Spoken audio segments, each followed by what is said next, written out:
Hey, how are you? Deep breath every day.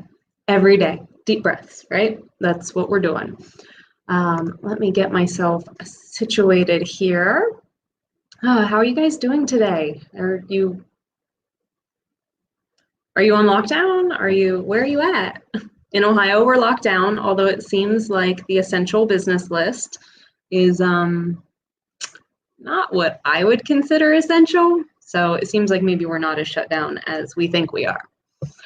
We'll get started here in just a second. We're going to talk about what a zero-sum budget is. Oh, let me get my kneecap. You like that? I have a weird seat that lets you sit cross-legged because I'm a really, really super fidgety person. So yeah, if you see my knee rise up, I have a special chair, an office chair that lets me sit cross-legged. So hi, how are you? How's your day going? What day is it? I think it's Wednesday. We're going to talk a bit about budgeting, what a zero-sum budget is, like what that actually means. Some thoughts around, I know a lot of people think of budgets as almost like a financial diet. And look at me, I touch my face constantly. This virus is bad for me. Hey, Kyle. Kyle is drinking Berry Blast. I have coffee. So let's say hello to our sponsors. Today's show is brought to you by Dry Shampoo and Caffeine. That's who's bringing you the show today. So yeah, it's been a trip, right? I mean, this is pretty crazy, and a lot of people are worried about income. People who haven't lost jobs are concerned about income. Even if you're not concerned about losing your job, many of you have reached out. Your concern isn't that you'll lose your job, it's that you might get sick and you'll have extra bills to pay because our health insurance doesn't cover everything. Or, maybe you're a part-time or seasonal worker. Maybe you work somewhere that doesn't get sick pay. There's just a lot of uncertainty, and we don't know what solutions are going to be offered yet. But regardless of what's going on right now, I want to teach you how to do a budget. So what is a zero-sum budget? That is the type of budget that I've done for our household since, maybe around 08, 09. I lose track back there. It was around the last crash. This is the type of budget that Dave Ramsey teaches about. Many of you know I'm certified through their team to offer financial coaching. But it is the type of budget that I use. So basically what a zero-sum budget is, it's you take your income and you subtract your expenses, and the total at the bottom, or not total, difference, is zero. Your income and your expenses are going to match. And I'm going to show you, because some of you are already thinking, like, I thought we were supposed to save money. I thought we were supposed to invest. Like, why do you want me to spend all my money? So we'll dig into that a little bit. Let me also get rid of this idea that budgeting is restrictive by nature, or that a lot of you like to talk about how you don't like scarcity thinking or the scarcity mindset. Budgeting isn't scarcity thinking. Budgeting is having the maturity and the clarity to prioritize your money. Dave Ramsey always talks about how it's telling your money where to go ahead of time. You tell your money where to go before the month begins. You may figure out that you need to be restrictive in some of your spending categories because your income isn't high enough to meet all your financial priorities. So budgeting isn't restrictive by nature. You can have a ton of income coming in and still have a budget. So it doesn't necessarily, a lot of people think that you only need to budget when you don't have money. Not budgeting is a really good way to not have money. So budgeting is having the maturity and the clarity to prioritize your spending. And what do we mean when we say prioritize our spending? So when the income is flowing, there's lots of extra money to go to the extra stuff. But when things tighten up, or or when there's uncertainty in the environment that you're in. That's when you need to start really thinking about those priorities. I've heard it called a lot of times the four walls. You need to protect the four walls of your home, or you could think of it like the four legs that hold up a table. I like to think of it as this is your foundation. If any of these four categories start to slide, they pull everything with them. So those four categories, no matter whether the money is flowing or not flowing, the top four priorities for your budget in order are housing and utilities, your food. Now look, I'm kind of drawing a blank. I think housing and utilities are separate. Your shelter. Number one is shelter. You have to have a roof over your head. Number two is utilities. You've got to keep the lights on. You've got to keep the water flowing. And in our case, you got to keep internet. That's how we make money in this house. We use the internet. So housing, utilities. The third piece of your foundation is food and health. So you have to have groceries. You have to have something to eat. But you also, when I say health, I want to include in there like prescription medications or anything that keeps you well. I'm not talking about overpriced gym memberships. Maybe now is not the time to have a lot of extras in your house, but keeping your health, because you can do a lot of stuff on YouTube for free if your income is very uncertain. The very last piece of that foundation is your transportation, especially if you are going to work to earn money. So no matter what's going on in your financial house, you've got to keep a shelter, a roof over your head. You've got to keep the lights on, the electric or the water running, your internet, if that's how you're making money. You've got to keep your food and your health going, and you have to be able to get to work to make money. So those are your top four priorities. Beyond that, you'll see where your money goes. When the money is flowing, you got a lot of extras. And when it's not, you'll get to prioritize. But that's what budgeting is. It's just prioritizing the money that's going to come in, because you cannot sustain a life living on credit cards if you're using your credit cards, if you're using more money than you have to go out to dinner. You know what I mean? Like, you're going to end up in trouble. Okay, so let me show you the exact budgeting worksheet. So I've created a template for myself. I'll get all of these up on the website. I'm going to show you quite a few different templates, but the truth is, you just need pen and paper. You don't need a fancy template. If you're super into spreadsheets like I am, I use Google Docs. You can use Excel, you can use whatever you use on Mac. I'm not sure I'm not a Mac user. So you don't need to buy templates, but I will get these up on the website for those of you that are like, Brittany, I just want this done for me.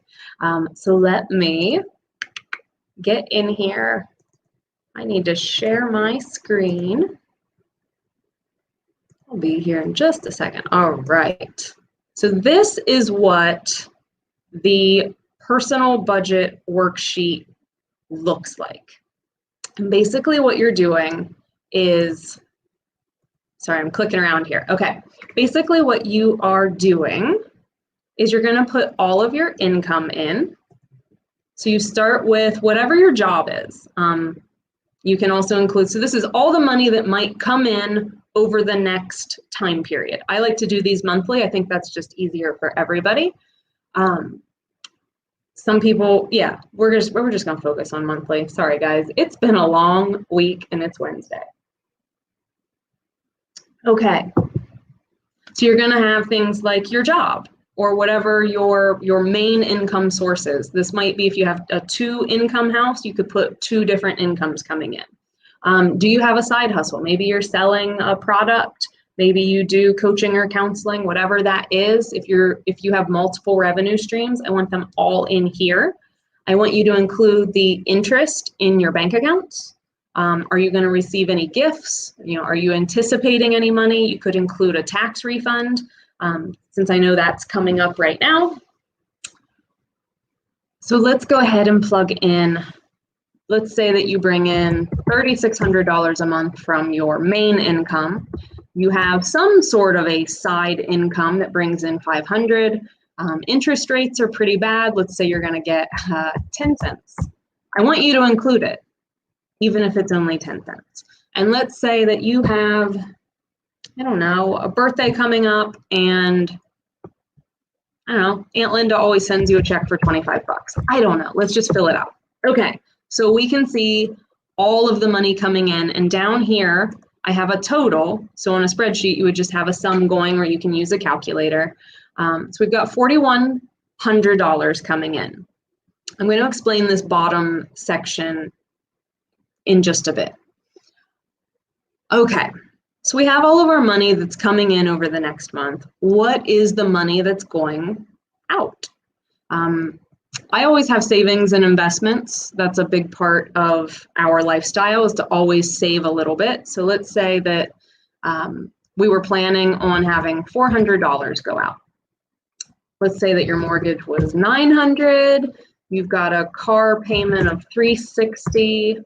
Maybe your electric bill is $125. I'm just making up numbers. Obviously, yours will be different. Internet is $70. Let's say you have a $100 phone bill. Groceries. Groceries, guys. This one's going to be tricky for some of you because you don't actually know. Oops, sorry. You don't actually know what you spend on groceries, do you? It's okay. It's okay. You can admit it. This is a safe place. A lot of us don't know what we spend on food, and it ends up being a pretty big part of our budget.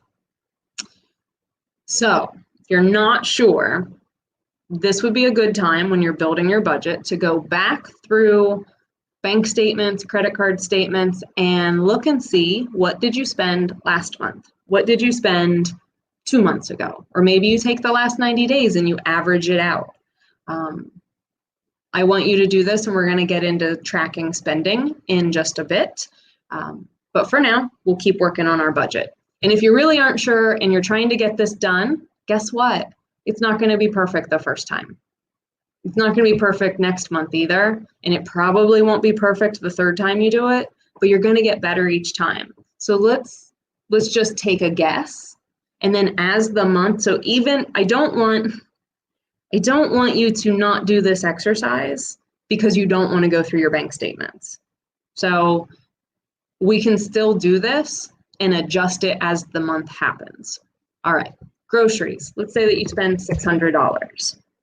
Eating out, that's different than groceries. I don't want you to put all of your food into one category. I want you to break out the eating out and the groceries so that you have a really clear idea of how you're using your money, because if things tighten up, and eventually things do tighten up for everyone, I mean, we ebb and flow. So when things do tighten up, eating out is one of the first categories that we can scale back on because eating at home is cheaper. All right, so let's say that you're spending $150 eating out. Entertainment.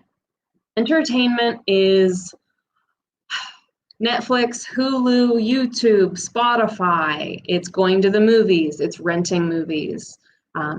It's anything that you would deem entertainment. Do you have Disney Plus?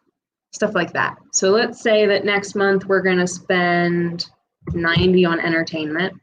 Let's say that you've got maybe $25 a month on a gym membership. And here's where you're going to add in anything else. It might be health and personal care. It might be maybe you have medical bills, student loans, insurances. And just to give you an idea, I'll pull up a list of possible expenses, and I'll make sure to put those in the Facebook group just so everybody has them. But that's how this budget works. You've got money in and money out. And then down here at the bottom, when you put in all of your necessities, not necessities isn't the right word. When you put in all of your expenses, everything that you know that you're going to spend for sure, you can come down here, and under normal times, I like to call this goal money. So if you are building your emergency fund, if you are paying off debt, if you're saving up for a house, you're saving up because you have a baby on the way, a wedding, there's a lot of different things that are bigger that you want to use money for. And so when you put in all of your monthly expenses, down at the bottom, you're going to have this goal money. And that is the money that is left over after you pay everything that you know you're going to pay. This is what you get to use for whatever the big goal is. Right now, under current circumstances, this is what? March 25th, 2020. We're in the middle of a viral pandemic. Economies around the world are struggling, to put it mildly. Now is not the time, even if you're thinking like our income is good, I don't feel like anyone's losing their job, I don't think our income is going to slow down. Great. And I hope that that is exactly how this plays out for you. And it very well could. But right now, due to the amount of uncertainty of the timeline of when this is going to end, what restrictions will happen later, there's just a lot we don't know. So right now is the time to put the brakes on any debt repayment. Now is the time to put cash in the bank. Okay? I get a lot of flack from the abundance mindset crowd for not being like overly optimistic that everything's going to work out and we can, I don't know, vision board our way out of this. But guys, the reality is this is going to suck for a while. Like, this is going to really suck for a lot of people. And we're entering a new phase where things are going to look dramatically different for a lot of us. And cash is queen. So right now, whatever your goal was, I need you to just not get rid of it. We're just going to put it on a shelf. We'll dust it off later. But your goal right now is cash in the bank. Cash in the bank, cash in the bank. I want you to get as much cash in the bank as you can manage. And I can tell you that here we've gone through our expenses and we've already started cutting. Our income hasn't slowed down yet, but I'm looking ahead and I know that it will. When people lose jobs, they stop spending.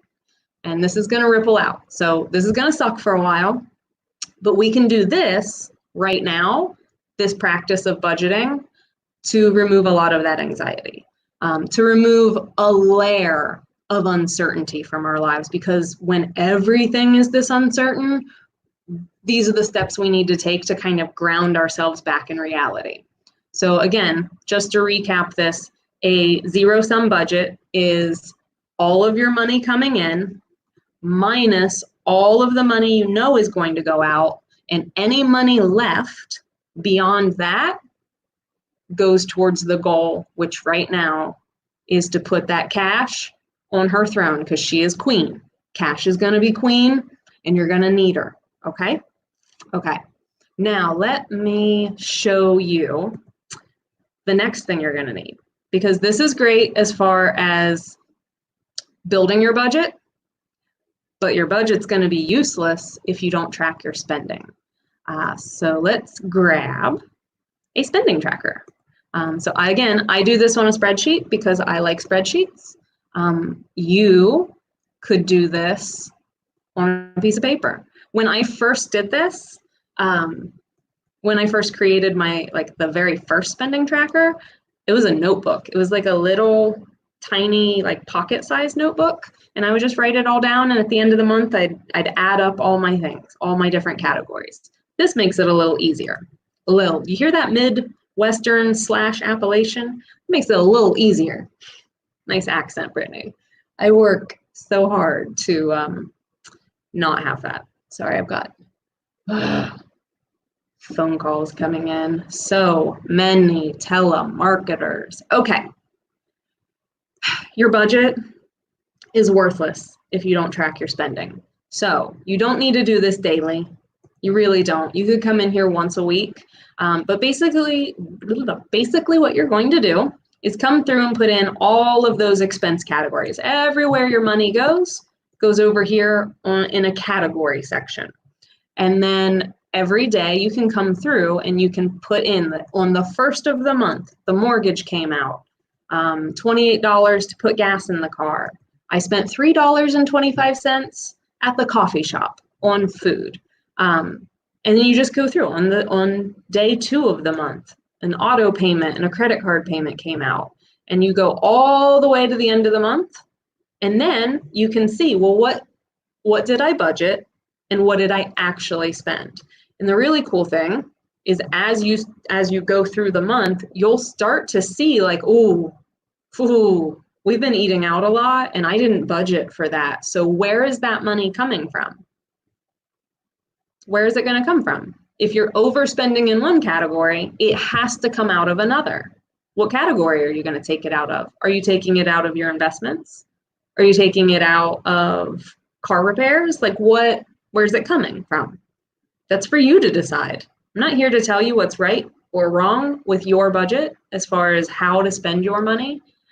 But at the end of the month, you can't sustain a lifestyle if you have to put spending on a credit card every single month. I want that to be really, really clear. You know, during really hard times, occasionally people do have to, you have to make the hard choice to be like, hey, I actually have no money, Brittany. I have none. I have no money coming in for the next few weeks, and I need to use my credit card to actually eat the bare minimum food. That's a different story. What I'm talking about is that you went to Target and spent $250 when you meant to spend $75, but that outfit was so cute, and then so was that notebook, and then so was that wreath. You needed a new wreath, and then, oh yeah, sheets for the bed, and this and that.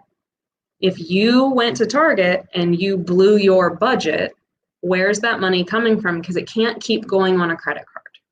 Okay? That's it. That's kind of the gist of this, because it's going to burn you. It's going to catch up with you. It's going to get you. So that is how you track spending. It's not complicated. None of this is complicated. I think it's fun, but I'm a numbers nerd. So for a lot of people, they're like, this is not fun either. But, neither is eating like lots of healthy food, but you have to take care of yourself. Again, let me see if I can find it. Budgeting is having the maturity and the clarity to prioritize your money. Okay? What else do I want to show you? Oh, I want to show you how I track recurring expenses. Because when you go to do your monthly budget, there are going to be those little like some things come up every single month, and there's those sneaky annual payments, right? The ones that come in, they just blindside you on a Tuesday, and you're like, what? Like, why did $300 just come out? I wasn't expecting that. So let me show you a spreadsheet that will help you with that. Again, I'll get all these up on my website, so if you really want them, you can get them. What am I looking for? I can't talk and click at the same time. There we go. Recurring expenses. So in this spreadsheet, I've got a section here for monthly expenses, and then on the other side, it's annual. So you can have, mortgage, insurance, student loans, health insurance, electric, Netflix, Hulu, all the stuff that comes out. You'll need a column for the name of the expense. You want to track the amount. I like to have a little space for notes because our natural gas bill and our electric bill, they vary. So in the summer, we don't spend as much on natural gas. So I just did an average, and I wanted to just put a note. It's average. Or $500 every 2 weeks into savings or investments. Or do you have $40? We have $40 comes out every 2 weeks that goes into the kids' savings accounts. We have 2 kids, $20 every 2 weeks. Or maybe if you have lawn care, is that only in the summer? And then you also want to put in the date. When does this payment typically come out? Our mortgage comes out on the 1st. Life insurance on the 4th. Spotify on the 17th. I want you to include every little expense you can think of. So there's the monthly. And then I want you to do the same on the annual. Things like Xbox Live or Disney Plus, that online gym membership, Amazon Prime, it's coming out once a year. We pay for trash once a year. That's a hefty payment. I think our payment's around close to $500. it's a year's worth of trash service. You don't want to be blindsided by a $500 expense. And so I do the same thing. Notes, our Disney Plus is $70 a year, but it's not renewing until the year 22. But it'll renew on November 12th. So you have that renewal date in there as well. And then you can actually sum them up. So we have annual fees coming out at $800. This is not my actual, I was just looking, I was like, why are we paying $5,000 a month? This isn't my actual, these aren't my numbers. That's why. But then you have your monthly total. So you know exactly what's coming out, how much, you can kind of budget for that. And it just helps you keep track. There's no surprises. That's the key, really, is you don't want to be surprised. You want to remove that layer of uncertainty so you can get on with living your life. You don't need to spend every day looking at your money, thinking about your money, wondering what's going to happen, wondering if you're going to have enough. This will help you. I promise it will. And this is the exact method I used to pay off $170,000 in debt. So it does work. And it's not complicated. Now let me give you one more thing, and then I'll open it up. If you guys have any questions, you can drop them in the comments, and because we'll wrap up here with the things I want to show you. And then if you've got any questions or you just want to share, maybe you use this method and it works for you, I'd love to hear about that. But go ahead and start dropping those in the comments and we can chat about that. What I want to show you next, oh, I keep hitting the wrong button.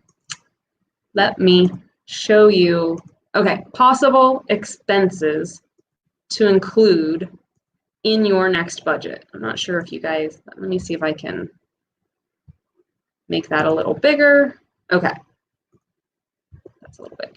So this is going to be things like your mortgage, your rent, car payment, student loans, credit cards, all of the insurances, all of them,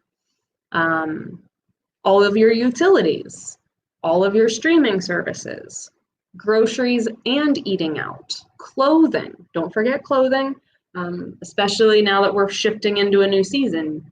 You might spend some money on clothing. Not that any of the clothing stores around here are going to be open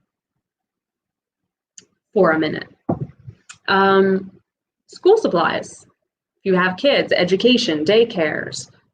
What kind of health expenses? Do you have insurance premiums? We have to pay for our own insurance, $900 a month with an $8,000 deductible. I always like to share that because I feel like people don't know what insurance costs. So I like to share the actual number.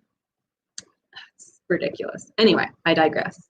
Your entertainment and fun, personal care. Don't forget beauty. Do you get your hair cut? Do you get it colored? I have extensions that I have to figure out how to take out because our salon's closed. But entertainment and fun, personal care, travel, gifts, charity. Do you give to charity? Do you have pets?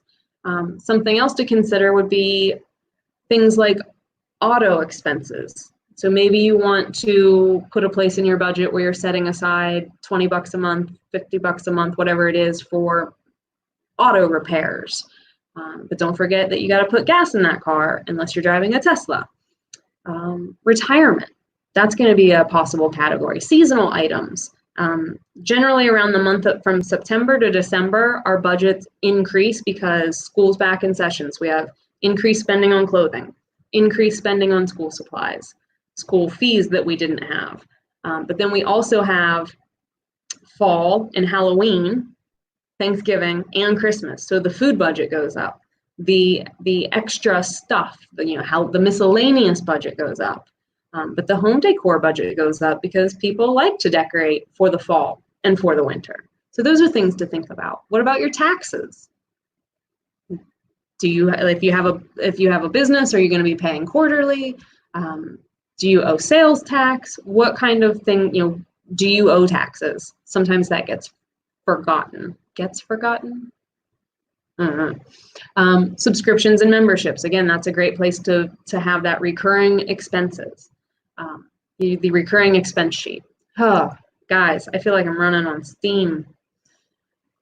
But yeah, so that's the budgeting basics. You want to take your income minus your expenses, and then whatever's left, that's going towards your bigger financial goals, and that brings you to zero.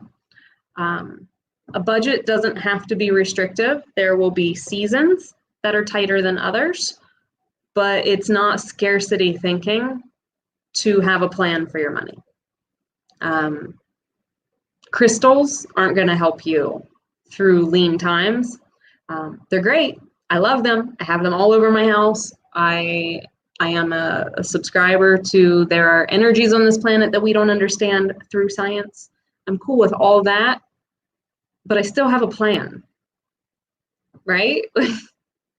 There's that story, that old parable about the person who is drowning and they're praying for help, and like God sends a boat, or God sends a log, and he's like, oh, I don't know. But the story is basically that God sends a person to help you, and the person's like, I'm fine, I'm waiting for God to save me. And the person ends up drowning, and they get to heaven, and they're like, why didn't you save me? And God's like, I gave you all the tools. What did you want me to do? So you're not going to be able to just think and wish and hope and pray your way out of lean times. All of those things are great, but you still need a plan. Got it? You with me? You feel me? But yeah, that's what budgeting is. It's just having the maturity and the clarity to prioritize your money and tell it where it's going to go before it starts to go. And it's useless if you don't track your spending. So you're going to need to track, that's what's going to help you figure out your budget for the next month. Next month's budget will be easier than your first budget. And your third month's budget will be easier than your second month. And it just gets easier because you just kind of get into a rhythm of where your money is going, and you just know. You just have this innate knowing at some point, and that is what removes that layer of uncertainty, that unsettled. I feel it in my stomach. I don't know about you, but when I feel uncertain and anxious, it kind of hits me here. I lose my appetite, I get jittery, I get shaky, cold sweats, breathing from like up here, all of that happens. And we're all living in a time right now where that's just kind of the feeling. Like it's just this constant low level of uncertainty and anxiety with these nice little peaks of uncertainty and anxiety. So let's get it out. Let's get it away from your money. Not seeing any questions come in. That's cool. If you are watching this later and if you're not here with us live, drop your comments and questions in the comment box, and I'll come in and answer them. What stopped you? I'll ask you all some questions. What has stopped you from doing a budget? What's gotten in the way? Have you done a budget and then just like gave up on it, or like do you budget? So these are my questions for you. Do you budget? If you don't, have you ever? If you did, why did you quit? What was hard about it? For those of you who do budget and do this regularly, what are your tips? Like, what's your number one tip to help that person get started or stick with it? I think my number one tip is that you're going to screw it up the first time. Like, you're going to get the numbers wrong. It's okay. You're the only one looking at it. No one's grading this. That's my big tip, is to just know that it's not going to be right in the beginning, and that you'll get it right. You'll get it more correct next month if you stick with it. I think that's all I've got for you today. I appreciate you hanging out with me. It has been something. This is something, guys. Okay, we do have some comments. It looks like Maria was drinking water. That is one of my favorite beverages. She's in Toronto and they are locked down, and I'm glad that Toronto is taking this seriously. We're in Ohio and we are also locked down. Kyle, my chief concern to get to zero debt is first to pay off credit cards with high interest after lean times. Great, absolutely. So right now, and Kyle, I know you, so I know that you're in a field where there's gonna be demand, so you'll have work. But I also know that you're in a field where there are budget costs, like budget cuts that happen, and so that can be uncertain too. And so right now, yes, I think the best thing to do is just take any additional money, put it in the bank. Cash is queen. I don't care all those people who say it's king. The queen's always the most powerful piece in chess. Cash is queen. But yes, you're wanting to get to zero debt by paying off credit cards with high interest first. So this would be the debt avalanche. We can get into a little bit of debt payment strategy. There are two that I like, the debt snowball and the debt avalanche. We did the snowball, but the avalanche makes sense for some people too. The avalanche is paying off those high interest cards first because that's the math that makes sense, because you want to pay less in interest, right? Like that's the math. So you just list them in order of highest interest to lowest, and you pay them in that order. So basically you, and in both of these, you pay the minimums on everything, and then all of your extra money towards that top debt. Whatever is at the top of your payoff list, all the extra money goes to it, minimums on everything else. Now the debt snowball is a more, it deals more with the psychology of how we stick with things. So this is what we did. We listed our debts smallest to largest. The interest rate, I don't remember the interest rate being a big concern for us, but the psychology behind it. So some people have a really high interest, big debt that maybe that would be up towards the top of their debt payoff plan. And if it takes too long to really see any momentum, people give up. So the idea behind the snowball is you're going to get wins faster. And the faster you can achieve like paying off those debts, the easier it is to stick with the plan. And so then the last debt for a lot of people, like for us, it was my student loan. 50 grand, paid off 50 grand in student loans. And that was before college was expensive. I was dumb with money. That's what I teach from. I don't teach you like because I had a mentor or someone who helped me and I've just always been good with money. I sucked with money. I was horrible with money. I spent every last dime, never had any money. And I made good money at a pretty early age, and I always was broke. So I'm teaching from my experience. There's a lot of people out there who are like, oh, my grandmother was really wise and taught me all these wonderful things. My grandma was wise about a lot of stuff, but I didn't talk to her about money. She probably could have given me a lot of lessons, but that wasn't what we talked about. But yeah, I teach from my mistakes. So, and I teach from my experience. And so, yeah, debt snowball, debt avalanche, either way, either method works.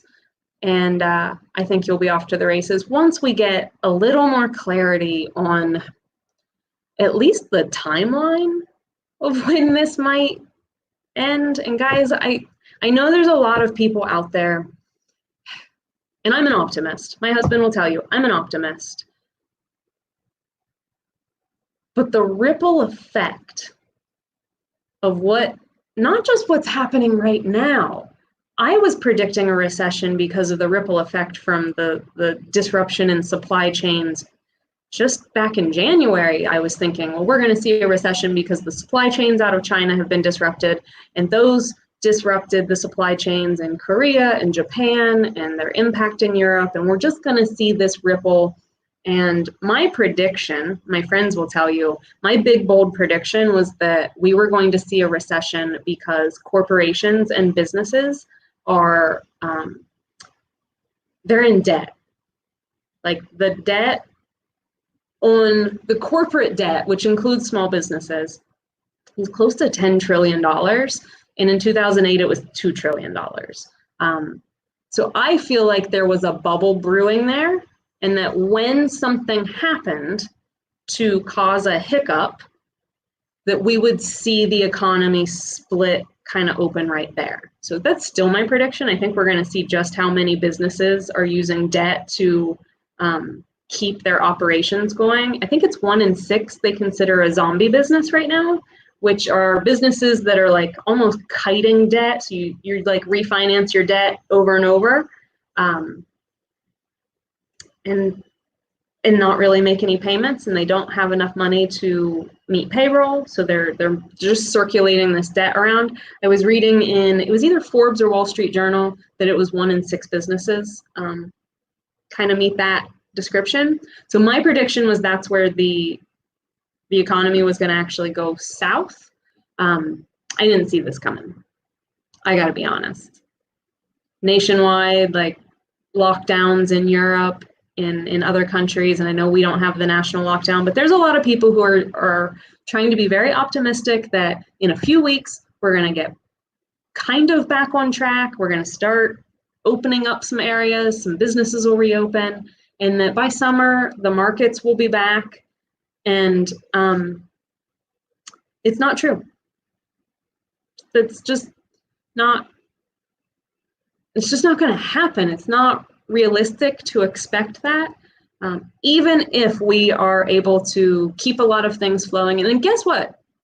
This recession is going to be a little different than the 2008 recession in that there are still businesses hiring. So that is a silver lining, in that there are a lot of industries that are still working. And so there are people making money, and it looks like governments are around the world, and I hope ours will follow suit here in the US, that are relieving mortgage payments temporarily and doing things to really help the people. And that is really, really awesome to see. And it's encouraging. I see a lot of corporations and businesses in America who are stepping up to the plate, who are like, no, we're going to pay sick leave, we're raising wages, we're going to do what we need to do. And I do hope that on the other side of this, that we start prioritizing what really matters in our lives again. You know, kind of like in my family, it would have been my grandparents who went through the Great Depression. And I think we're going to be going through something, our own version. We don't know what that's going to look like. But the people who are telling you that everything's going to be back to normal by summer, it isn't reasonable. There's going to be a lot of opportunity, and we will come out the other side of this. And I do think we'll come out stronger as people. We're going to have a little more grit to get through things. Maybe we needed it. I don't know. But we're not going to be back to normal. And to be honest, when we do get back to normal, it's going to look different. This is reset. This is going to reset how things function. Industries will grow out of this. That's another great, I am optimistic. I am an optimist. But I'm also a truth teller. And what I see is rough times ahead. There's going to be struggle, and there's going to need to be sacrifice. And that's just kind of part of this human existence, isn't it? So I'm here to help in the ways that I can help. And that is teaching and sharing and hoping that this information will help you get through whatever might be coming for your household. But again, there will be better days ahead. Because of your closing, I'm moving to drink beer. Hey, you know what? Do what you got to do, Kyle. Do what you got to do. No, it's going to be bumpy. A lot of us made it through the 2008 crash. A lot of you were young and didn't have like real responsibility for that one. This one's going to be different. I don't know what it's going to look like, but it's going to be bumpy. It's going to be bumpy. So knowing that, start budgeting now. Remember, budgets aren't just about being restrictive. It's prioritizing your spending to make sure that your basic needs are met, and then the needs beyond just those basic. The 4 walls of our foundation, roof over your head, lights on, water on, internet is flowing, got to keep those going. Your health and wellness, which includes your groceries, that's your third foundational principle. You've got to have room in your budget for those. And then the last one is transportation. So for a lot of you, that's a car to get to work. It could be public transportation. For me, the transportation is the internet. Make sure you're taking care of those things first and then prioritize after. Right now, I'd be making minimum payments. I'd pause all of my debt payoff plans if I were in debt, and I would just focus on getting cash in the bank. Don't be afraid to cut expenses. I'm canceling Hulu today. It's $13 a month. It's not life-changing money, but I don't know, we don't really watch it. Like, we watch Saturday Night Live on it, but I have the NBC app, so why do I need Hulu? I'll get it when Handmaid's Tale comes back on, but this is the thing, you can cancel these subscriptions and you can resubscribe. They will always take your money. But hit me up in the comments if you weren't watching this live and you have some questions. I appreciate you guys hanging out with me. We are 2 minutes past schedule, so I'm gonna hop off here, and it's gonna be 60 degrees and sunny. We're gonna get outside and get some vitamin D, which is great for your immune system. Take care, guys, and if you have questions, drop them in the group. I'll see you later. Bye.